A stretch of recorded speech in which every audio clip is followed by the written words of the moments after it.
ይህን ጦር ሰባቂ መንግስት በዚህ ልክ ክሪቲሳይዝ ሲያደርጉት ህዝብ እንዳይወጣ፣ እንዳይገባ፣ እንዳይማር፣ እንዳያርስ፣ ማዳበሪያ እንዳይወስድ ያደረገውን ኃይል ምን ነው አላየኸውም አልሰማውም አሉት። በህዝብ መሰብሰቢያ በእርሶ ከተማ ቦምብ ንጹሃን ሰዎች የሚንቀሳቀሱበት ቦታ ላይ የሚያፈነዳን ኃይል ምን ነው ዝም አሉት?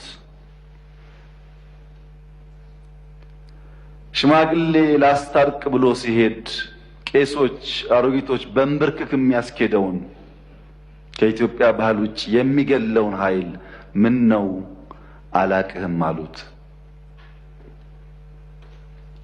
ከሁሉ ደግሞ የገረመኝ በእርሶና በእርሶ ፓርቲ ግንባር ቀደም ተዋናይነት የነበረውን የትግራይ ውጊያ ምን ነው የትግራይ ውጊያ አሉት።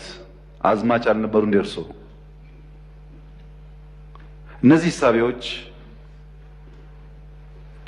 የማያውቁት ሀገር ሄዶ ቁርበት አንጥፉልኝ እንዳለው ስጋ በሊታ ያስመስለዋል። ይሄ ተገቢ አይመስለኝም። በእኛ በኩል ያለውን ክሪቲክስ ችግር የለውም እንፈትሸዋለን። እርሶ ግን ትንሽ ሚዛን ቢጠብቁ ጠቃሚ ነበር ብዬ አስባለሁ።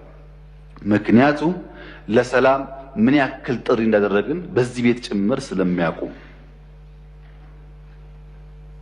ሌላው በጣም የገረመኝ ጉዳይ የእርሶ መንግስት በቄስ ሞገሴዎች ውዳሴ ያሉት እኛ ሰፈር ፊት አውራሪ መሸሻ የሉም፣ ቄስ ሞገሴዎች ምን ያደርጋሉ ነው።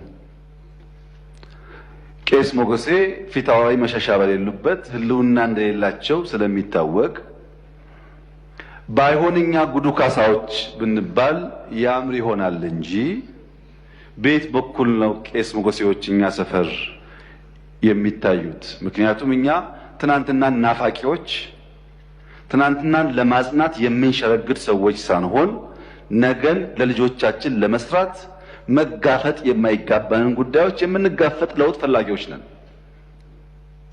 ጉዱ ካሳዎች ነን። ይሄንን እሳቤውን እዚህ ቤት የነበሩት ሐዲስ ዓለማየሁ ላፍታ ተነስተው ጥያቄውና ኢትዮጵያ ውስጥ ያለውን ነገር ቢመለከቱ ምን ነው ያብዬን ወደምዬ